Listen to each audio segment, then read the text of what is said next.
Hi there, thanks for tuning in tonight. My name is Emmett Byrne, and I'm the Design Director and Associate Curator of Design at the Walker Art Center in Minneapolis. The Insights Design Lecture Series is a 35-year partnership between the Walker and AIGA Minnesota, and it's an honor to be able to co-present a new lecture by Ruben Pater. Before we get started, I've got a few people that I need to thank. First, I'd like to mention our series sponsor, 10,000 Design. Thank you for helping us bring great design to the Twin Cities. And I'd also like to thank Shapko Printing, who donated the printing of this year's poster and has done so for many years now, so thank you both. Also, I want to let you know during this webcast, Ruben will be taking questions via the chat section in YouTube Live. So if you're watching this on the Walker site, we've provided a link below for you to hop over to YouTube to join the conversation. Ruben will also be on Twitter, so you can send your questions to #InsightsDesign or directly to him at unlisted_roots. So the first time I encountered Ruben's work was through his book, The Politics of Design, a not-so-global manual for visual communication, which proposes that every act of design, even the most mundane, is filled with individual agency. The form of the book is highly visual and is an example of his search for alternative ethical practices in the field, modeling a journalistic approach towards storytelling through the forms of graphic design. Before starting his own practice, Untold Stories, Ruben worked in Dutch design studios for 10 years, including Lava and Deetway, where he explored the overlap of design with business, advertising, culture, and government. Since 2012, he has taught at places such as the Design Academy Eindhoven, the Willem de Kooning Academy, the Royal Academy of Arts in The Hague, and at his alma mater, the Sandberg Institute. His work has been featured in over a dozen exhibitions around the globe and covered in publications such as Wired Magazine, Dezeen, and Novum Magazine, and he has received a variety of awards from places such as Ars Electronica, the European Design Awards, and the Best Dutch Book Designs. His next book, entitled Caps Lock, investigates graphic design's conflicted relationship with capitalism and will be published by Valise within the next year. So when I originally invited Ruben to speak at the Walker, he agreed on the condition that he would present his talk remotely in order to avoid contributing to the massive impact that global air travel has had on our climate. And now in our current moment, we're confronted with a completely different situation that happens to point towards a similar future, one in which globe hopping and travel-dependent practices need to be understood through new ethical criteria. As with every field, designers are frequently asking how their expertise might help them deal with these massive problems. And what Ruben does really well is illustrate that these issues aren't abstract challenges to tackle from afar, but actually embedded in every aspect of our daily lives. So, without further ado, Ruben Pater.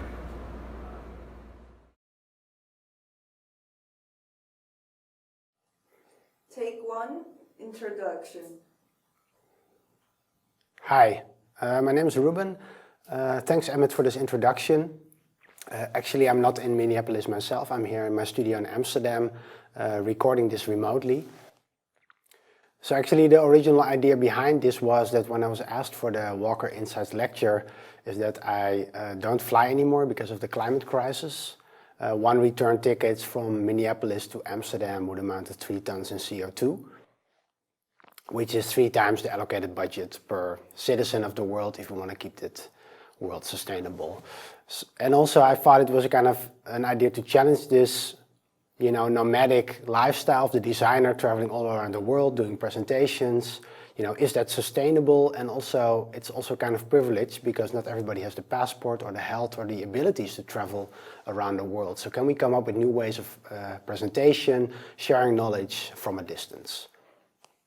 And it was really nice that Emmett and the team at Walker was really interested in exploring this with me and looking for new ways of doing this. But this was 2 months ago, and now we're faced with this terrible pandemic. In a kind of dark irony, this idea of remote presenting and also remote communication has actually become a necessity today. People being quarantined, having to teach from a distance. So I was wondering whether or not I should do this presentation, but I still think it can be relevant because I will discuss ideas of remoteness and also how we as designers relate to things like distance.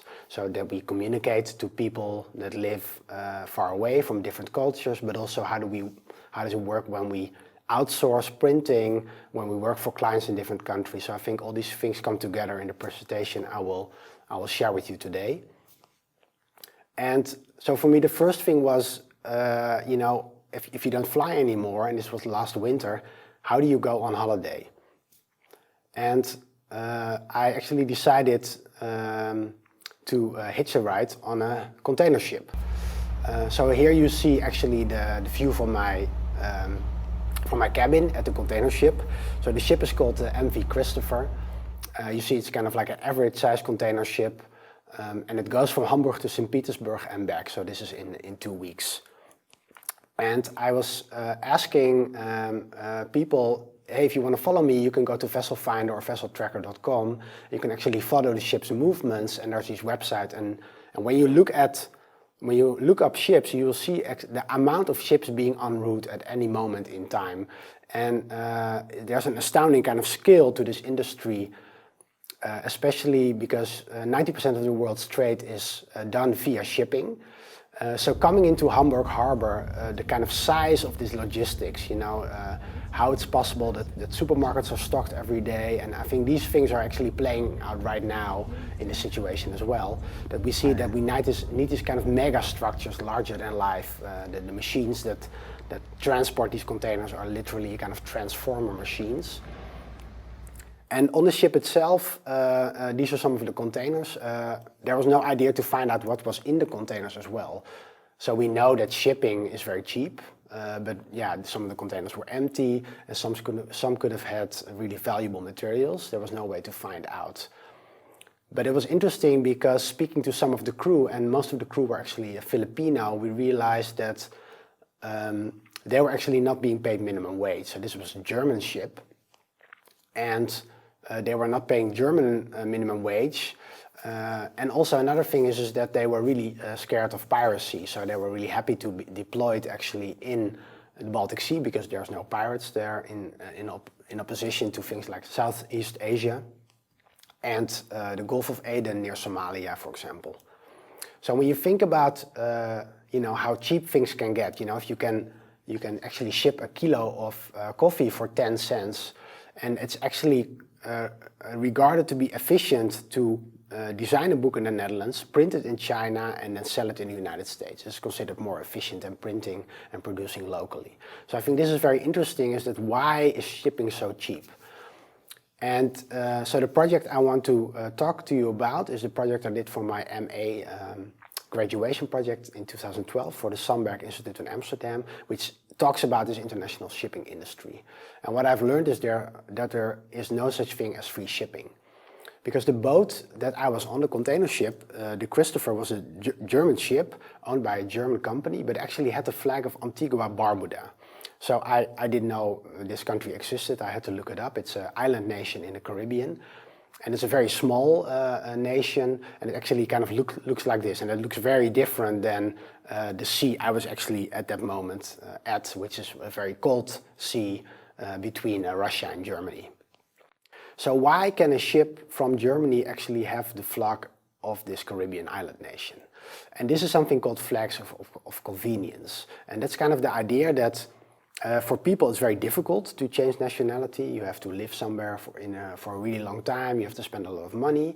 But for ships this is very easy. You go to a website, you download a form, you pay a little bit of money, and within hours you can actually change flags. So why do ships do that? Well, first of all, labor and environmental regulations, for example, in Antigua Barbuda or Panama or Liberia are very different than in Germany or the Netherlands. So it probably has to do with trying to cut costs, paying your crew less money, and also dodging environmental regulations, but also taxes. A lot of these so-called cheap flags, for example, Panama and Liberia have the largest shipping fleet in the world, while they're actually really small states. You also sometimes don't even have to pay any taxes at all on your ship. So this is the only way this international industry can actually stay competitive. So this project that I did in 2012 started actually with piracy in Somalia, because that was in the news at the time. And I learned that one of the reasons for this kind of pirates being active there was that in the 1990s, there was a period when Somalia basically had no functioning government. There was no Coast Guard or anything. So fishermen in Somalia were faced actually with fishing trawlers from Europe, completely emptying out their seas, particularly fishing for yellowfin tuna. So fishermen got very angry, and in addition, criminal organizations were actually dumping toxic waste. So here you see toxic waste actually coming up on the shores of Somalia. So how did the international community respond? Because this is also my interest. I'm not from Somalia. I know very little about this country, but I'm from the Netherlands, and we have the biggest port in Europe. And there was a lot of complaints that this was dangerous and even harmful for the Dutch economy and for the port of Rotterdam. So the Dutch government decided to send marine ships to this area and even put marines on ships themselves. And that really made me think of this West and East India corporations run by Holland in the colonial times, when actually military personnel were actually placed on commercial vessels, right? So this idea that nationality and military and trade actually goes hand in hand. So here you see, for example, Dutch Marines boarding the vessel Taipan to free it from Somali pirates. So what I found out when I did this research, because I started to not look at the pirates themselves and piracy, which is a very complicated and of course violent issue, but something that I could know something about, which is where are these ships coming from? Some of these ships were from Holland, from Germany. So what's going on? And then I found out that most of the ships that were actually sea-jacked by Somali pirates, I compiled a list, actually didn't fly the flag of where the shipping owner was actually located. So German ships would carry flags of Antigua Barbuda, Greek ships would carry Panamese flags, Dutch ships would carry the flag of Liberia. And then I realized that this flags of convenience was actually a really strange relationship, because at one hand you have protecting national trade, protecting the Dutch national trade, but then the ships, they don't care about the nationality because they use any flag they want basically to make more profit. So what I started to do is to look at the flags and also to realize, hey, maybe, because a flag is usually something, if you drop it on the floor or if you damage it, it's a political act, right? So I decided, you see behind me, I started to buy flags and cut them up and then put them together in a way where you see the kind of the country of the owner of the ship actually seeping through the flag that was actually flying. Also this idea, because most of the ships that were sea-jacked were oil tankers, because they are the most valuable vessels to actually sea-jack. So here you see some of these flags. So I made a series of 30 flags, and I compiled them in an installation where you could see all the flags, but also in this book, what you see here. So this book is also bound as a flag, and every page is basically a ship. And you see the flag of the ship that I created, but also on the back you see the cargo of the ship when it was sea-jacked, but also kind of more gossip news. So about the shipping families sending their children to Hollywood, but also instances of illegal fishing, issue. Actually, I found many different things that were actually illegal, like some aspects that were pointing to terrorism, that were pointing to weapons trade. So then you realize that this kind of shipping that is defended by national navies everywhere is actually a kind of mesh of tax evasion, illegal activities, everything to keep this kind of industry competitive. So this project was called Flags Convenience, precisely because of the two flags that kind of come together in this narrative about global capitalism and what is actually needed to kind of function. And to also question this whole idea of pirates bad and shipping is good, trade is good, and interfering with trade is bad. And to kind of more think about this relationship of global logistics. And what I think is really important is that when we think about these ideas of kind of global, often there's this idea of it's a new world. We have a free flow of goods throughout the world. We have a free flow of capital throughout the world. But then again, we have more and more border walls. So what is actually considers this global village, right? So trade has to be completely free. then again, there's all these trade blocks as well. And I think what's interesting is when you see this kind of idea of global, it actually comes down to the fact that there are ideas, usually from the global north, often from Europe or North America, that are actually implemented everywhere in the world. And that actually brings me to my second project, which is a book I wrote in 2016, The Politics of Design. So this is the book. So it's a small book. That was the idea, to produce it cheaply and to fit in your pocket. So this is my first book. I had no aspirations actually of writing a book, but what it was, I was actually working for graphic design companies, and I realized that there's a kind of naivety in the graphic design community when we're working for clients, you know, from far away, in different languages, for different ethnicities, for different groups of people, that are kind of often not really, you know, researched, but we kind of wing it, and we kind of have the idea that because we know graphic design, the languages that we know will work everywhere, right? After all, it's a global village, etc. But I actually found that a lot of times, and I found myself guilty to this as well, that we were creating materials that were actually insensitive to certain people, or that were we didn't really understand, we were making mistakes. And it's actually quite normal today to work for you know, a client across the world, and to kind of assume that, you know, if you understand graphic design and if you have been taught that, then it can pretty much be understood everywhere. And I think I really realized that that is actually a false assumption, and that we have to also really not assume anymore that graphic design can be neutral or objective, because this was actually long assumed. So what did I do with this book? So ideas about kind of different cultures and how cultural bias works, for example, in visual communication, is not new. It has been discussed since the 1960s and 70s in anthropology, in sociology, in philosophy and cultural studies. But I found that a lot of these books are not being read at design schools.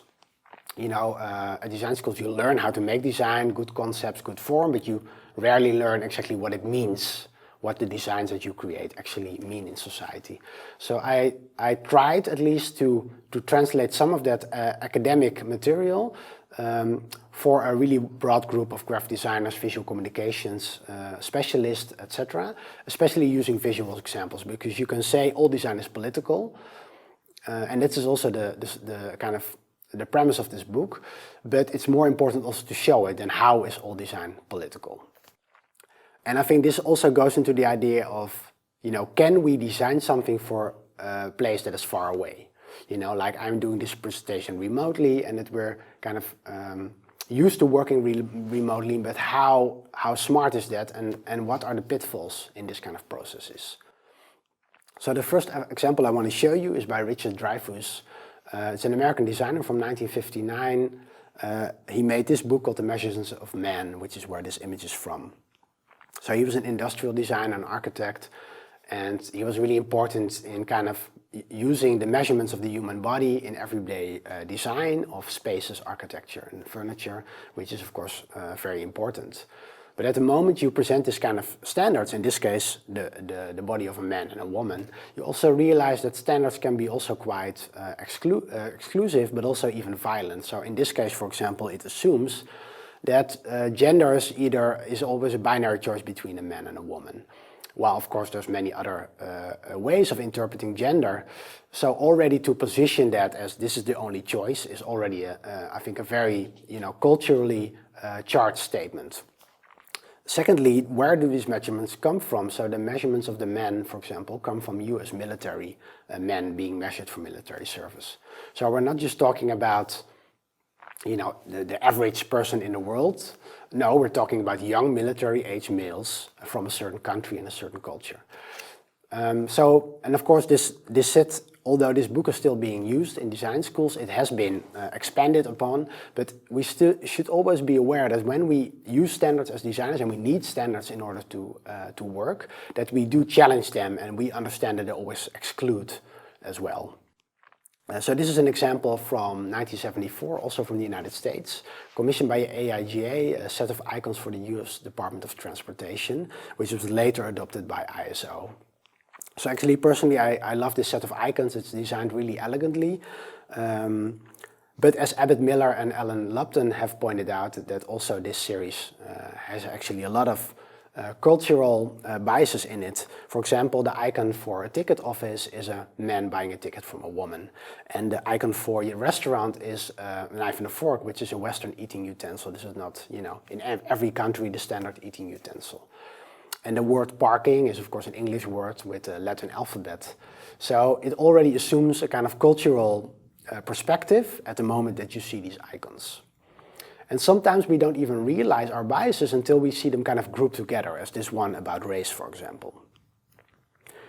And I think designers and many other people in visual communication also have the role of representing certain groups in society. For example, if you look at how diversity is often portrayed at companies, for example, here at Northrop Grumman, you see this kind of, photo like they were picked from a spreadsheet, basically. And then you reverse search the same image, and you find that these people, of course, don't actually work there, but they're actually, of course, a stock photo, used by all these different companies to portray the image of diversity.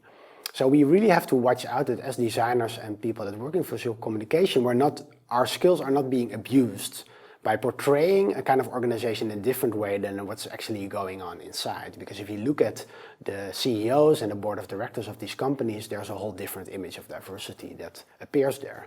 So representation can also be used as a kind of weapon. So we really have to, be critical of ourselves and our own work in this. So maps is a very obvious example of, I think, how politics become tangible in design. Loosely categorizing cartography also as a form of graphic design. So here you see a map of the British Empire from the 1800s, adorned with this kind of colonial motifs. But the map itself, the projection, is the Mercator projection, which is a map from 1569 by a Belgian cartographer, Gerardus Mercator. So here you see the map again. And what's interesting about this map, first of all, it was made in colonial times, and it was made in Belgium, which is in Europe. So Europe is in the center of the map, first of all, because that is where the people who drew the map were living at the time. But also it's made for compass directions used for ships in colonial times. So the compass directions are made from the perspective of Europe, which is why the southern hemisphere actually looks way too small. So there's a distortion going on in terms of size that has been often criticized because this map is actually very popular. You can see it a lot. But if you look closely at the sizes, so Australia looks smaller here than Greenland, but it's actually 3.5 times bigger than Greenland.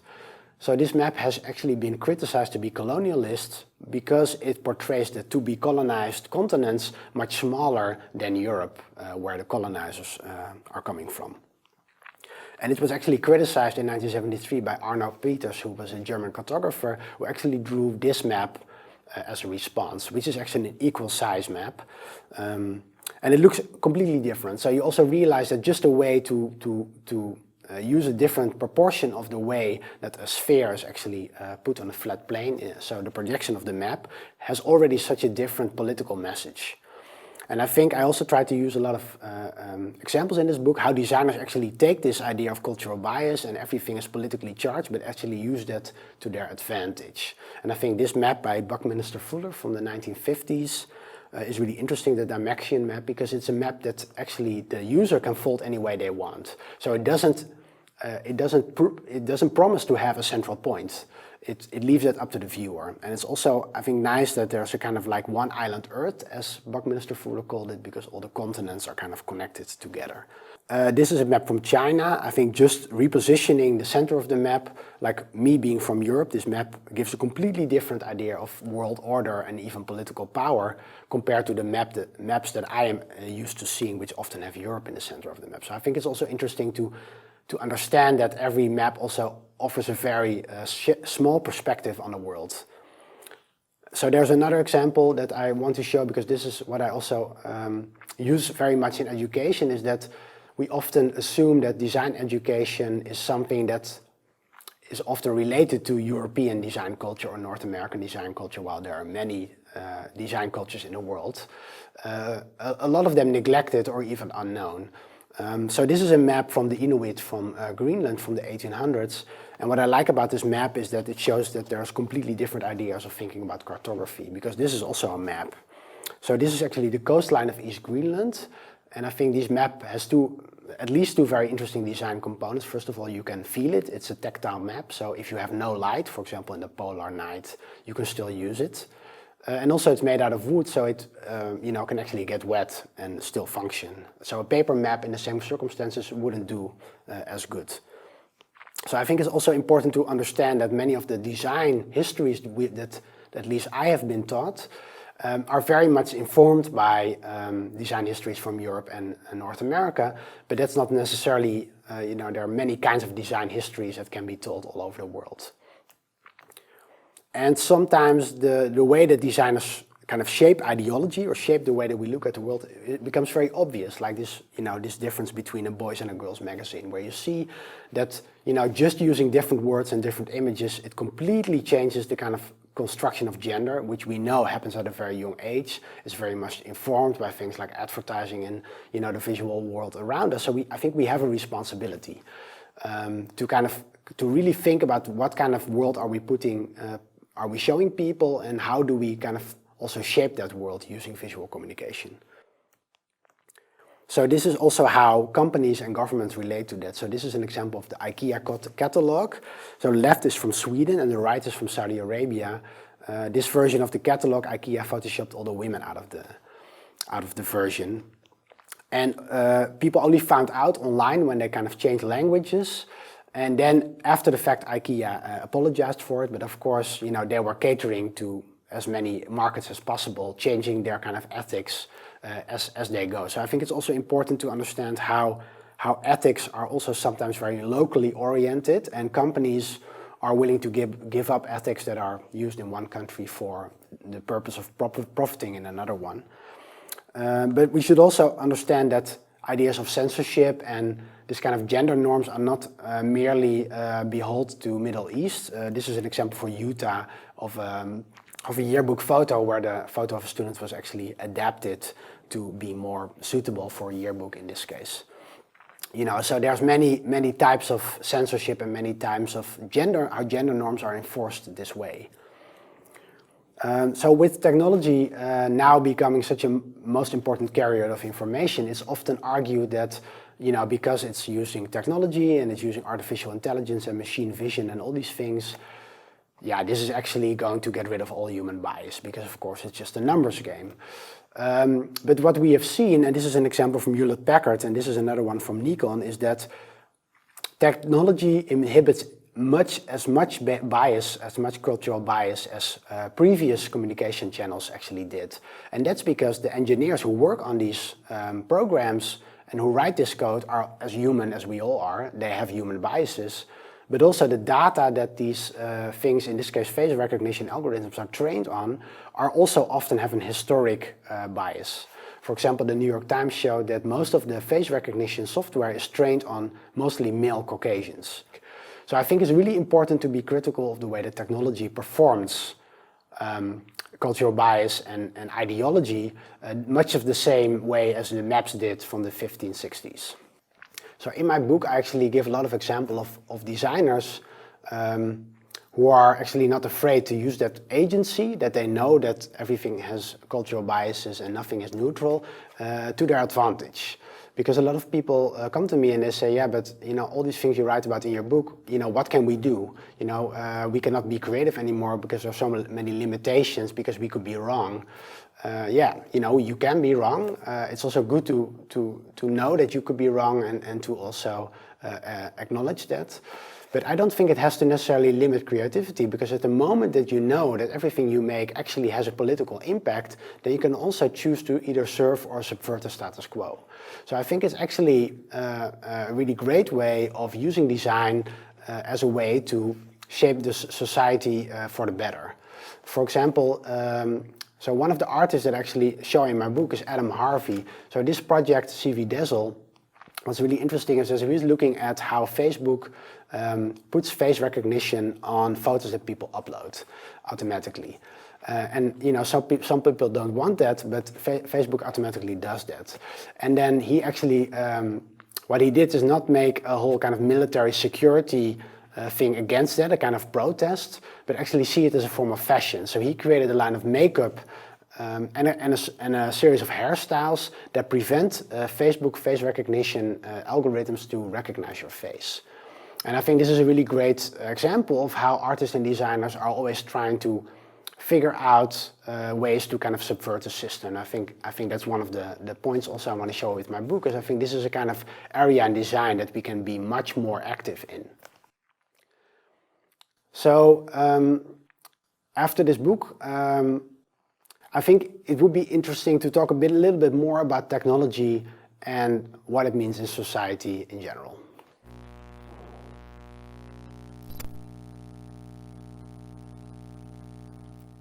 So we're discussing technology, right?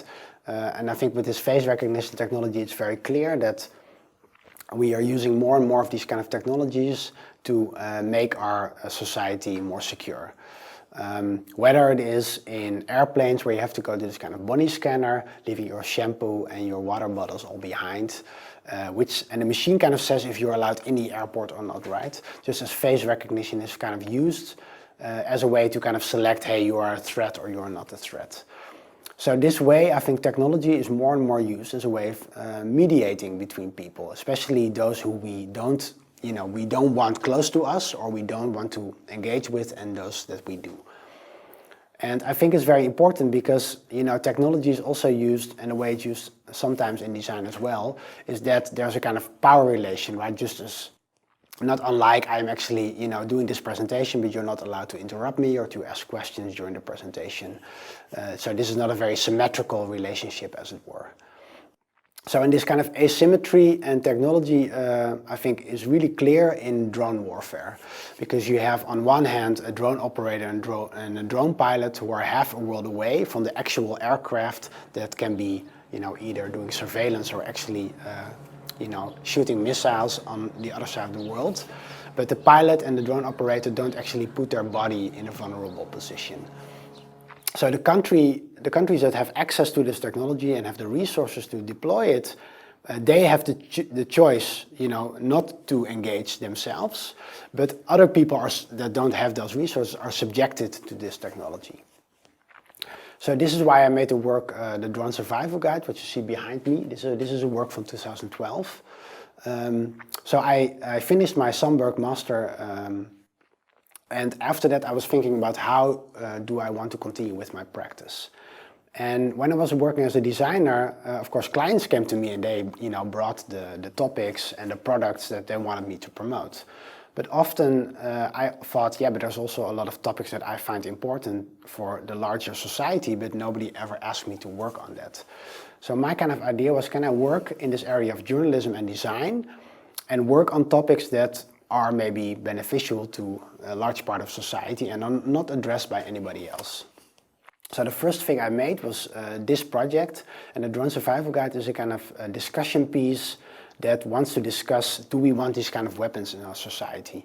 What is the future of robotic warfare in relation to things like inequality and the world politics today?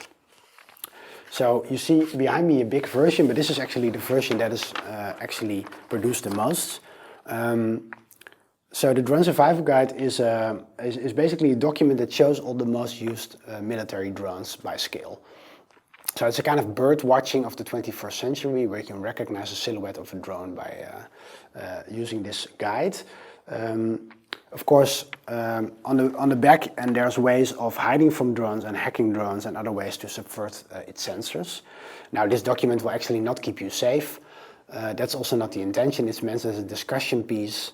And also to kind of think about how do we talk about these kind of issues. And that's also why the document is in 2 languages. So here you see one that's in Arabic and English. Because I think it's also important to have different ways of entry into the project, so that it's not just for people who only speak English. And I think it also emphasizes this asymmetry of the warfare itself. There's always a receiving end and a sending end of this kind of violence. So you see the paper is mirrored. This was the idea that, for me, the mirror is a kind of metaphor for surveillance. So first of all, of course, surveillance using cameras is a way of people looking at people. We're basically looking at ourselves. But also that in Greek mythology, Medusa, whose gaze could turn people into stone, was actually defeated using a mirror by Perseus. So it's not just this poster. Actually, what's for me really important is that my work is accessible freely. So there's a website where you can actually download all the guides for free. But if you want to support the project, you can actually buy the physical version of the guide. So there's also a version in Japanese and Chinese, there's a version in Hebrew and Arabic and etc. So a lot of people have volunteered to make new translations, and in return they get a free copy. So the fact that this project got actually quite a lot of attention, also because the topic in itself at that moment got a lot of attention, I managed to continue this project. I was approached by a composer from London, Gonzalo Cardoso, who really wanted to work with me on a kind of sonic aspect of this project, which is actually very logical because you can see the kind of bird watching metaphor also is of course asks for a kind of bird sounds catalog. Predator MQ1.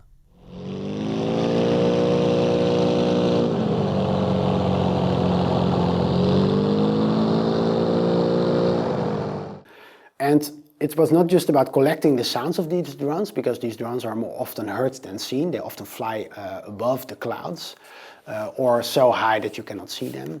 But also that we were reading all these reports from conflict areas like Gaza and like Waziristan, the border region between Pakistan and Afghanistan, where people are continuously subjected to this sound for hours on end. And it was really terrorizing. It was creating a post-traumatic stress syndrome for people. So it was also important to realize, and this is also why we did this project, is that it's not just about the sound of drones itself, is that the sound in itself is a form of terrorism and a form of terror and a form of violence. Especially because, you know, somebody living under drones, you never know when these drones will strike. So this is kind of a little bit this kind of scope of projects that work with this idea of remoteness and technology. But then I was also interested in, you know, thinking about more local ways of working and actually bringing that remoteness back into local circumstances that you know and that you understand.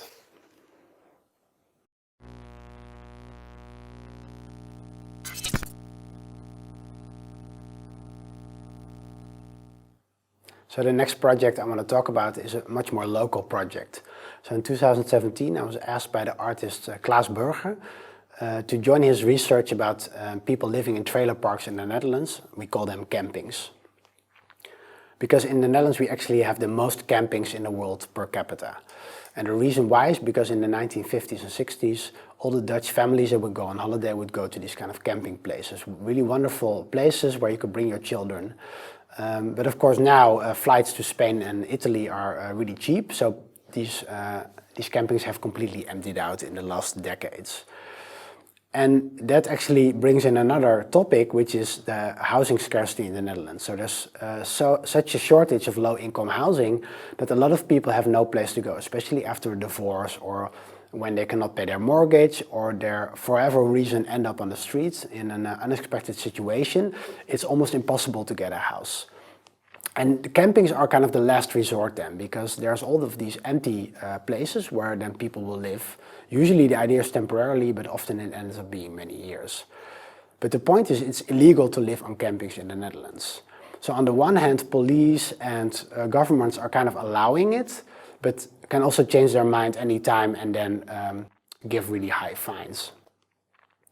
So Klaas invited me to become a researcher in this project, and for this reason we actually spent 3 months going to 7 of these campings, talking to people living on campings, camping owners, social workers, police, municipality, migrant workers, so all these different groups that are present or in some way related to these places.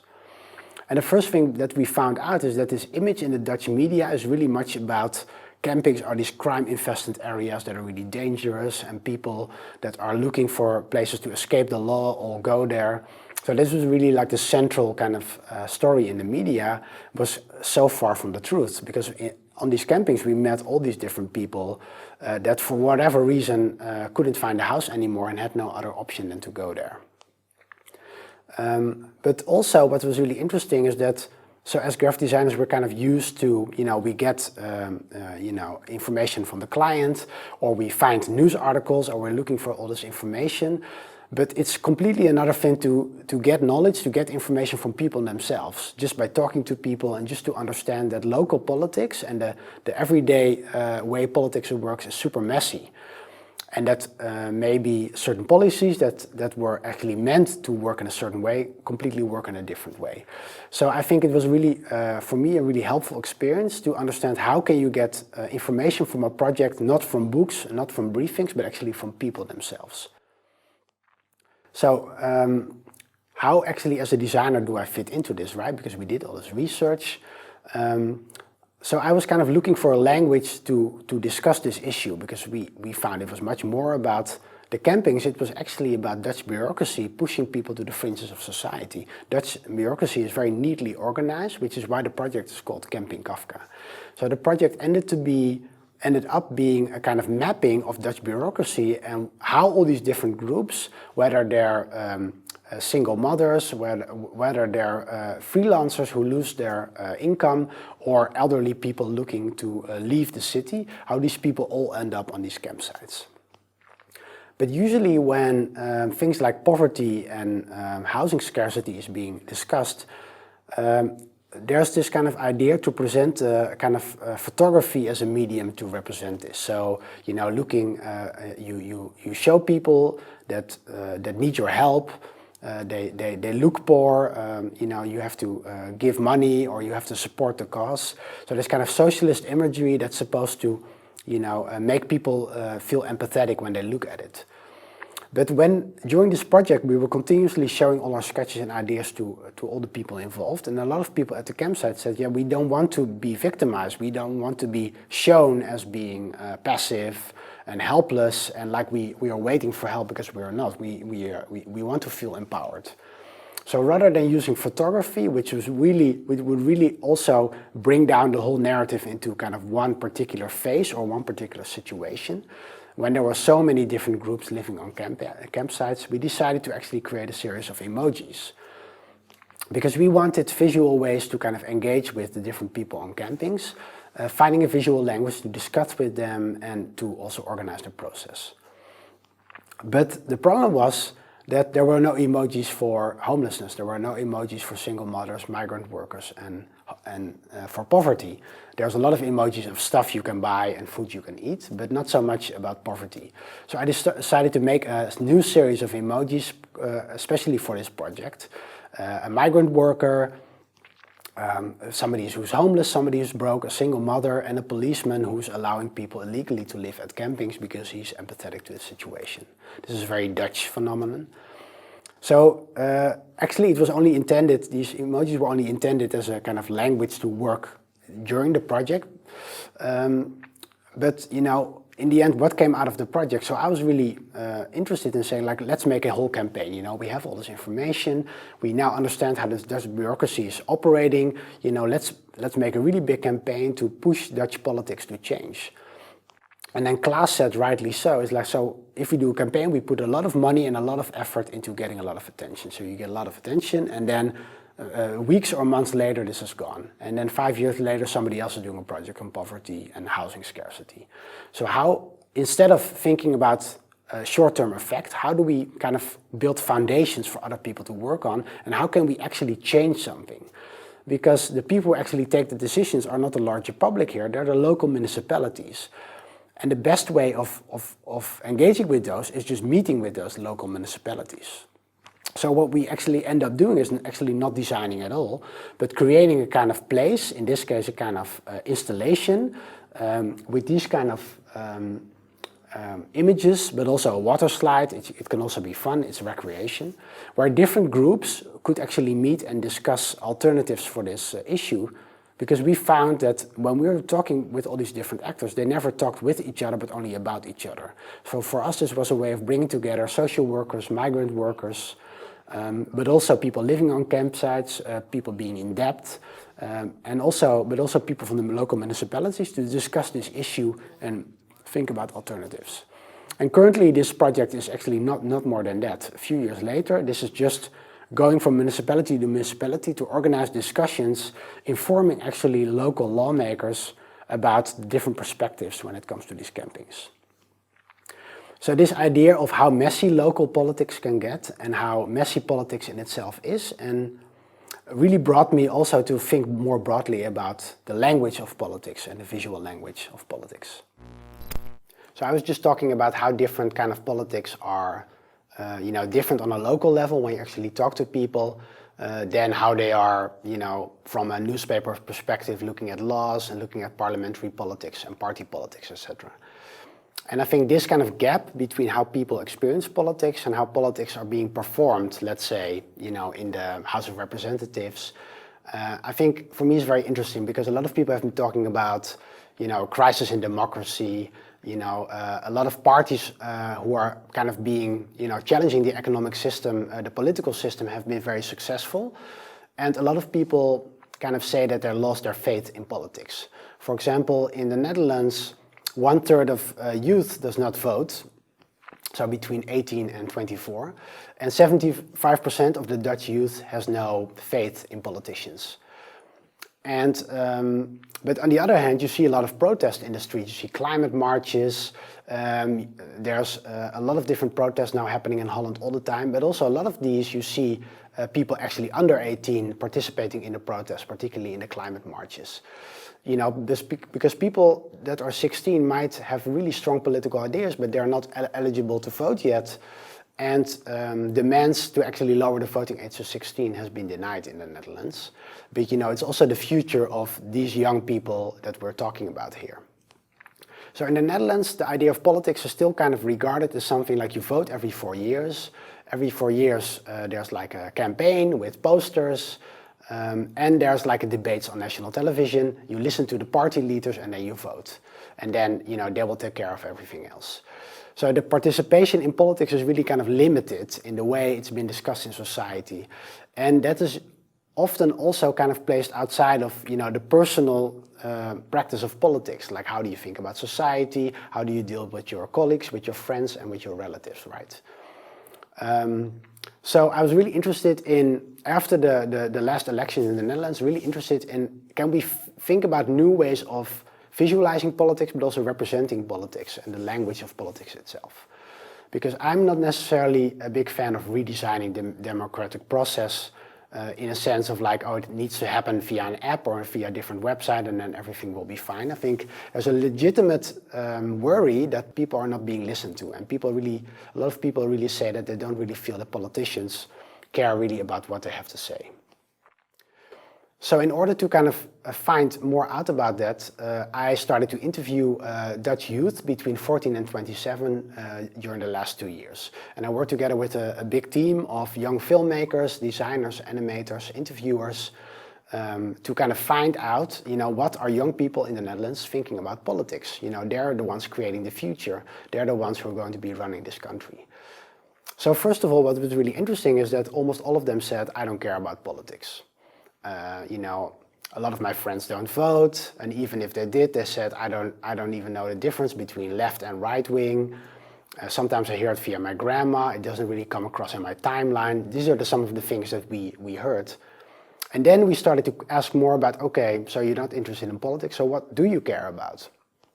And then it turned out, actually, all of them had really well-informed opinions and stories about their everyday life, about things like gender equality, things like racism, the climate, healthcare, education, all these things. All from their own perspective or from knowledge from their family, really well informed. So we realized this is a really big problem, because this is also politics, but people are not really seeing it like that. So I think what we kind of started to recognize is there's a kind of gap between how politics is kind of, how we talk about politics in the media and how politicians talk about politics, like let us handle it and you just vote for us, versus the public who feels that their voice is neglected, and they actually have a lot of knowledge, just like the people at the camping have knowledge for lawmakers. Everybody has their own form of knowledge that we can kind of do something with. So in this project, actually, we started to do these interviews, And actually one of the things that came out is that maybe the idea of politics should be broadened. Maybe everything is political. You know, maybe we should think about different moments in somebody's life that you can be political, not just every 4 years, but in your neighborhood, you know, with your family, with your friends, with everybody.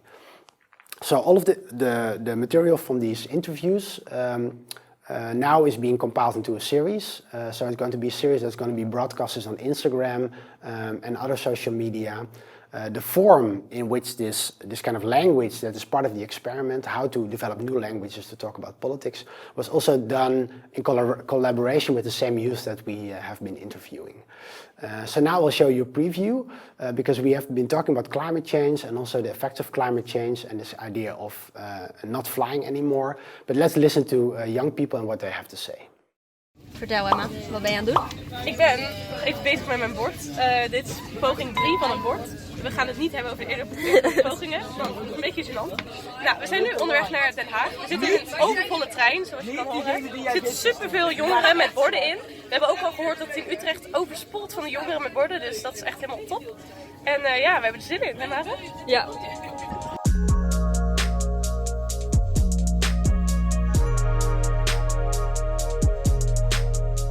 Oh, die politiek shit boeit me niet, man. Ja, toch? En nu lachen je nou als die grappig. Die politiek shit boeit me niet.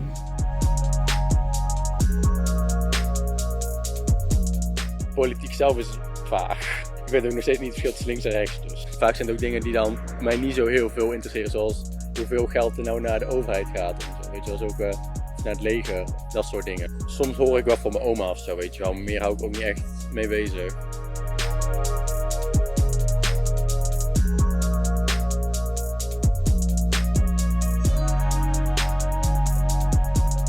Politiek meer als iets, als dat je overal wel iets van kan vinden in plaats van dat je jezelf ervoor afsluit. Meer je ogen openen, dat vind ik eigenlijk politiek.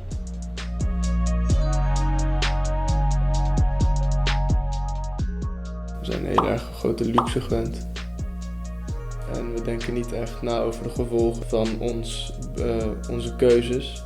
En juist heel die disconnectie, doordat we allemaal in hele gefabriceerde steden leven, helemaal los van de natuur. Die hele disconnectie met natuur is in mijn optiek toch wel de reden dat mensen geen verantwoordelijkheid en geen schuldgevoel voelen.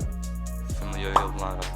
Er zijn heel veel signalen dat het er allemaal niet zo goed mee gaat en ook qua de omgeving en dieren en alles. Dus ik heb het idee dat er niet genoeg naar gekeken wordt. En ik denk dat dan net als de Thierry Baudet. Ik geloof niet dat er een klimaatprobleem is.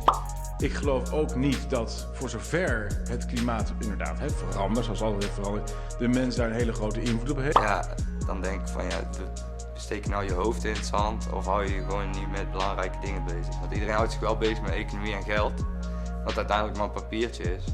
Maar wanneer op een gegeven moment alle bomen weg zijn en zuurstof raakt op, of wie wil ergens gaan wonen, maar elke week is er een modderstroom. Ja, dan ben je toch, waar ben je dan met je geld? Dan kun je een mooi huis bouwen van je geld, of waar ga je er dan mee doen? Zeg eens, we zijn op het Malieveld!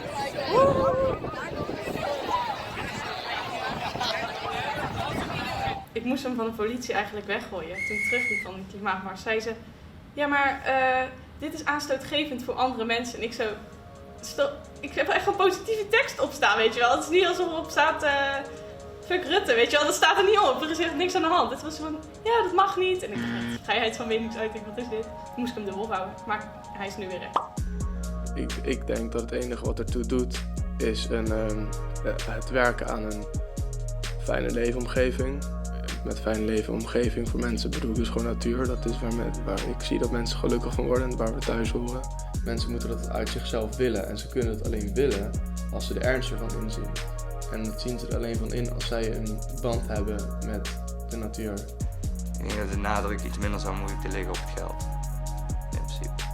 Maar ja, dat is denk ik wel ook heel lastig om dan het hele systeem en heel de landen daarop draaien.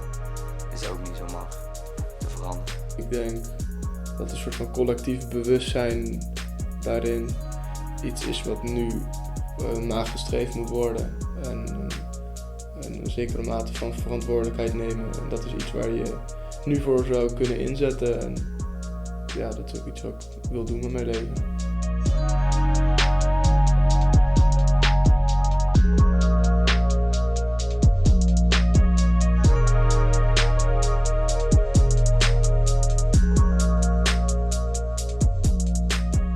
So that's one of the 10 episodes that we're going to launch from this project on social media.